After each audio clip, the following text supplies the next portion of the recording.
Hello बेटा, welcome to M2L। और आज हम पार्ट 2 करेंगे। क्लास 10th का विज्ञान का चैप्टर नंबर 9 आनुवंशिकता एवं विकास, जो भी हमने पार्ट 1 किया है, अभी पार्ट 2 है। इसमें हम स्टार्ट करेंगे कि भाई डाई हाइब्रिड क्रॉस क्या होता है। ज़्यादातर बच्चे थोड़ा कन्फ्यूज हो जाते हैं कि भाई डाई हाइब्रिड क्रॉस क्या है, तो थोड़ा सा इसको थोड़ा सा क्लियर करेंगे और उसके बाद हम लिंग निर्धारण को भी अच्छे से पढ़ेंगे। ठीक है, तो पहले बात करते हैं हम डाई हाइब्रिड क्रॉस की। तो डाई हाइब्रिड क्रॉस क्या होता है? डाई मतलब दो, तो ये ध्यान रखना है आपको बस। डाई का मतलब, मोनो का मतलब एक होता है, एकल संकरण। और यहाँ पे जो आपका डाई है, डाई का मतलब दो होता है, द्विसंकरण। इसमें दो जोड़ी विपरीत लक्षणों को हम बीच में क्रॉस कराते हैं, उसी को हम क्या बोलते हैं? Dihybrid cross. यहाँ से आपको समझ में आ गया होगा। क्रॉस मैंने बता दिया था, क्रॉस कैसे करते हैं। थोड़ा सा इसको जब एग्जाम्पल देखेंगे तो आपको अच्छे से समझ में आएगा। चलो चलते हैं फटाफट से एग्जाम्पल पर। तो आप देख रहे हैं यहाँ पे, जैसे कि मैंने लिखा हुआ है यहाँ पे गोल पीला और झुर्रीदार हरा लिखा हुआ है यहाँ पे। तो यहाँ पे है क्या बेसिकली? तो देखिए, जो गोल और पीला है ये आपके प्रभावी हैं, लक्षण है। और ये जो आप झुर्रीदार हरा, ये आपके अप्रभावी लक्षण है। गोल को हम बड़े आर से दिखा देते हैं एक बार, पीले को हम बड़े वाई से दिखा देते हैं। ये बड़ा बड़ा जो कैपिटल जो होगा वो आपका प्रभावी दिखा देगा। चूड़ीदार को हम छोटे आर से दिखा देते हैं और इसको हम हरे को छोटे वाई से दिखा देते हैं। अच्छा, मैं जोड़ा क्यों बनाया है आपको बता दिया था। जो लक्षण होता है वो जोड़े में होते हैं, उसके जो क्रोमोसोम होते हैं। ठीक है, और इसको मैंने अलग अलग इस तरह से दर्शाया है, ये गोल के लिए, ये पीले के लिए, ये झुर्रीदार के लिए और ये हरे के लिए। अब आपको पता है जब युग्मक बनेगा, इसमें जब युग्मक बनेगा तो एक आर इसमें से एक आएगा और इसमें से एक क्रोमोसोम एक आएगा आपका, युग्मक इसमें से आएगा। ठीक है, एक क्रोमोसोम एक उधर से आ गया, इधर से आ गया, तो ये आपके बन गया है आपका युग्मक। ये आपका क्या बन गया? युग्मक। देखो, दो ले रहा हूँ मैं यहाँ पे, इसलिए हम इसे डाइहाइब्रिड क्रॉस बोल रहे हैं। तो मुझे दो क्रोमोसोम, दो जीन लेने पड़ेंगे, दो लक्षण लेने पड़ेंगे। ऐसे यहाँ पे मैं क्या करूँगा, एक जब युग्मक बनेगा तो इसमें से एक आएगा, इसमें से भी एक आएगा, तो एक युग्मक ये बन गया आपका।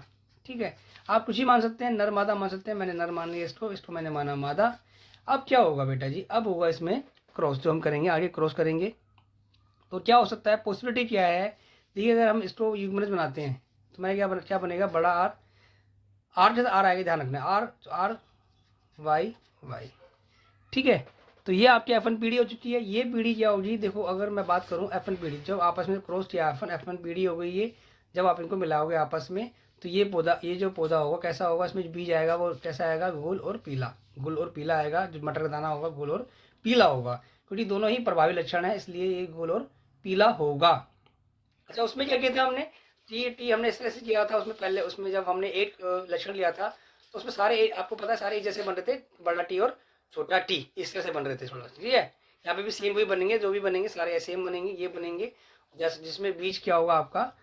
गोल और पीला। अब क्या होगा? अब बारी आएगी दोबारा से युग्म बनने की, F2 पीढ़ी की। जब दोबारा बनेंगे इसमें से, जब आप इसमें से देखोगे इस तरह से, तो इसमें क्या होगा? जब युग्म बनेंगे तो आर एक बड़े भाई को ले जाएगा, एक बार आर छोटे भाई को ले जाएगा। ठीक है, ऐसे ही छोटा आर बड़े भाई को ले जाएगा और छोटा आर एक बार छोटे भाई को।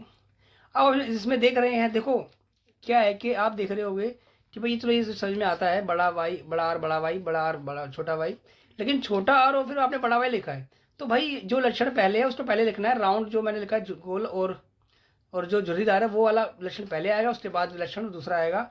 और जो लक्षण पहले आएगा उसका उसी का जो होगा क्रोमोसोम पहले आएगा। ठीक है, इसमें आपको कंफ्यूज नहीं होना है कि मैंने छोटा आर क्यों लिखा है। अब ये आपके चार तरह के युग्मक बन चुके हैं। तो देखिए भाई, मैं लिख रहा हूँ यहाँ पे आर बड़ा आर छोटा वाई बड़ा वाई, सॉरी, बड़ा आर छोटा वाई, छोटा आर बड़ा वाई, छोटा आर छोटा वाई। ये आपके युग्मक बन जाएंगे चार। तो ये तो जो आपके इस तरह से बहुत सारे बनेंगे जो एफ एन पी डी में होंगे। तो मैंने एक को ले लिया नर, एक को ले लिया मैंने मादा। और लेकिन इसमें जो खास बात क्या है कि चारों जो युग्मक बनेंगे नर के भी सेम होंगे। ये मैं से मान लेता हूँ ये नर है, तो मादा के भी चारों सेम ही बनेंगे। मतलब बड़ा आर छोटा बड़ा वाई, बड़ा आर छोटा वाई, छोटा आर बड़ा वाई और छोटा आर छोटा वाई। आपको समझ में आ गया होगा कि दोनों में युग्मक जो होंगे वो समान रूप होंगे, समान से समान आपको दिखाई देंगे। उसके बाद आपने क्या करना है? इनको करना ना, युग्मनज बनाना है। युग्मनज कैसे बनेगा? दोनों को आप जोड़ दोगे, दोनों को मिला दोगे, निषेचन कराओगे, तो आपको पता है बड़ा आर ये दोनों आ जाएंगे और बड़ा भाई। समझ में आ गया होगा आपको? कुछ नहीं करना है, इनको जोड़ते चले जाना है। बड़ा आर बड़ा भाई छोटा भाई, बड़ा आर छोटा आर बड़ा भाई। इसी तरीके से आप क्या करोगे? बड़ा आर छोटा आर बड़ा वाई छोटा वाई। ठीक है, इस तरह समझ में आ गया होगा आपको। उसके बाद आप क्या करोगे, फिर आप इसको करोगे। अब इसको आप पूरा कर लीजिए फटाफट से, आप इसको पूरा कर लीजिए। आर आर बड़ा वाई छोटा वाई, ठीक है, बड़ा आर और छोटा वाई छोटा वाई, इस तरह से पूरा कर लेंगे। मैं पूरा कर लेता हूँ फटाफट से, फिर आपको दिखाता हूँ। तो बेटा आपने देखा ये मैंने पूरा बना दिया है इसको। अब तो थोड़ा हम चलते हैं निष्कर्ष की तरफ कि भाई निष्कर्ष क्या निकला। तो आपने देखा जो F1 संतति थी उसमें सारे जो आपके जो संतति थी उसमें वो कैसे बीज हुए आपके राउंड, गोल और येलो गोले। ठीक है, गोल और पीले बीज प्रभावी लक्षण हैं, क्योंकि यह F1 पीढ़ी में आपको दिखाई देता है। ठीक है, F1 पीढ़ी में आपको जितने भी आपके जो आपका जो दाना था मटर का वो आपका कैसा था, गोल और पीले बीज। ठीक है, F2 पीढ़ी में संतान के अवलोकन से जब हमने देखा कि भाई F2 पीढ़ी में क्या हुआ, तो ये इस तरह चलता है रेशो। और बात करें हम तो ये देखो 9 और 3 12, 12 और 3 15 और 1 16। आप देखेंगे तो 1 2 3 4 इस तरह से पूरे तो 16 हो गए हैं टोटल ये। ठीक है, तो F2 पीढ़ी में संतान के अवलोकन से पता चलता है कि गोल और जो झुर्रीदार था और पीले हरे लक्षण थे स्वतंत्र रूप से वंशानुगत होते हैं। मतलब कहने का मतलब ये है कि वो अपने आप फ्रीली स्वतंत्र रूप से आपने आपस में वो क्या होते हैं, वंशानुगत होते हैं, अगली संतति में दिखाई देते हैं, F2 पीढ़ी में दिखाई देते हैं। और इसे बोलते हैं, इसे मेंडल ने स्वतंत्र वंशागति का नियम बताया। तो ये आपसे अगर पूछता है कि भाई मेंडल का स्वतंत्र वंशागति नियम क्या होता है, तो यही होता है कि भाई कुछ जो आपके गोल झुर्रीदार और जो पीले हरे लक्षण थे वो आपको नेक्स्ट F2 पीढ़ी में दिखाई देते हैं, इसलिए उनको हम क्या बोलते हैं, स्वतंत्र वंशागति का नियम।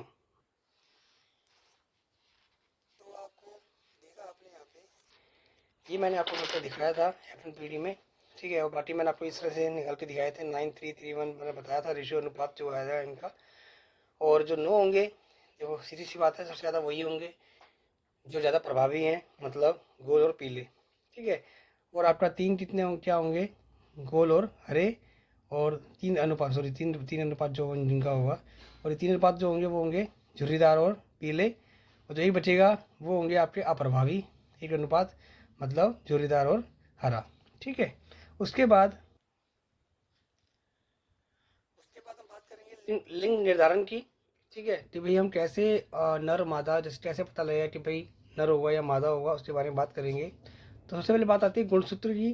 तो हमारे इंसान में चाहे वो नर हो चाहे मादा हो, मानव में कितने जोड़ी पाए जाते हैं, 23 पेयर ऑफ ऑटोजोम्स क्रोमोजोम्स पाए जाते हैं आपके, 23 पेयर, 23 पेयर पाए जाते हैं गुणसूत्र आपके। और उसमें से 22 जोड़े जो होते हैं वो आपके वो पुरुष और चाहे महिला हो दोनों में समान होते हैं, जिन्हें हम ऑटोजोम कहते हैं। ठीक है, जैसे आपके पास 23 जोड़े हो गए, इसका मतलब 46 हो गए, उसमें से 44 यानी 22 पेयर होते हैं ऑटोसोम्स, उनका कोई लिंग निर्धारण से नहीं है, वो कॉमन है दोनों में। उसके बाद गुणसूत्रों की एक जोड़ी जो पुरुष एक महिला दोनों में से भिन्न भिन्न होती है, क्योंकि एक जोड़ी बची गया, यहाँ पे 2 बचे आपके। और यहाँ पे भी अगर मैं बात करूँ, जैसे यहाँ पे फीमेल है तो फीमेल में डबल एक्स होता है और इसमें होता है एक्स और वाई, ये हो गया नर, ये हो गया मादा। ठीक है, इन्हीं को बोलते हैं हम लिंग सूत्र, गुणसूत्रों की एक जोड़ी पुरुष और महिला दोनों में भिन्न होती है, ये भी तो इसकी अलग है, ये अलग है, इन्हीं को बोलते हैं लिंग गुणसूत्र कहते हैं। लिंग निर्धारण में ये हेल्प मदद करते हैं, इसी से पता चलेगा। लिंग निर्धारण की प्रक्रिया में संतान आधे गुणसूत्र अपनी माता से और आधे अपने पिता से प्राप्त करता है। आपको दिख ही रहा होगा कि इनमें से जो मैंने आपको बताया, इनमें से एक एक आधा आधा आता है, और उससे पता चलता है आधा माता से और आधा पिता से, और उससे आगे पता चलता है कि भाई नर होगा या मादा होगा। उसके बाद आपका कि भाई सभी बच्चे चाहे लड़का हो लड़की हो अपनी माँ से एड्स लेगा, क्योंकि जो आपने देखा ये आपका अगर बात करूँ ये मादा थी, तो मादा से तो एड्स आना ही है, और पिता से क्या आता है बेटा, या तो एड्स आ सकता है या फिर वाई आ सकता है। ठीक है, लेकिन पिता से वह तो एड्स प्राप्त करेगा या फिर वाई गुणसूत्र प्राप्त करता है। यदि संतान ने एड्स प्राप्त किया है पिता से, ये एड्स आ गया माता से, ये एड्स आ गया पिता से, तो ये बन जाएगा फीमेल हो जाए, मादा हो जाएगी। अगर एड्स यहाँ से आया और वाई यहाँ से आया तो लड़का होगा। ये आपको चीज़ समझ में आ जाएगी, पढ़ेंगे तो आपको नोट्स में समझ में आ जाएगा। संतान बनने की प्रक्रिया में नर और मादा की बराबर भागीदारी है, बराबर होते हैं दोनों की भागीदारी बराबर है। इसलिए लड़का और लड़की होने की संभावना बराबर होती है, भाई लड़का भी होता है और लड़की भी होती है, 50-50% चांस होते हैं बेटा, जो कि पिता से प्राप्त गुणसूत्र पर निर्भर करता है। मेन डिपेंड इसमें करेगा ये पिता से क्या आ रहा है, पिता से कौन सा गुणसूत्र आ रहा है, एक्स आ रहा है या फिर वाई। एक्स आया तो लड़की, वाई आया तो लड़का। अगर मैं बात करूँ कि लिंग निर्धारण के लिए जिम्मेदार कारक कौन से हैं, तो वातावरण, एनवायरनमेंट बहुत बड़ा फैक्टर है, लेकिन ये कुछ जानवरों के लिए होता है। जिस तापमान पर निश्चित अंडे को रखा जाता है वह लिंग निर्धारण करता है। ये पृथ्वी में होता है बेटा जी, ठीक है, हमारे में नहीं होता है ये कुछ जानवरों में होता है, जैसे मैंने कुछ को बताया आपको। और अनुवांशिक तो होता है भाई, जैसे हमारे में मानव में होता है लिंग निर्धारण, जैसे महिला के पास एक्स होता है और पुरुष के पास एक्स वाई। आप देख रहे हैं, ठीक है, नर कब होगा, जब एक्स वाई होगा, और मादा कब होगी, जब एक्स होगा, ठीक है।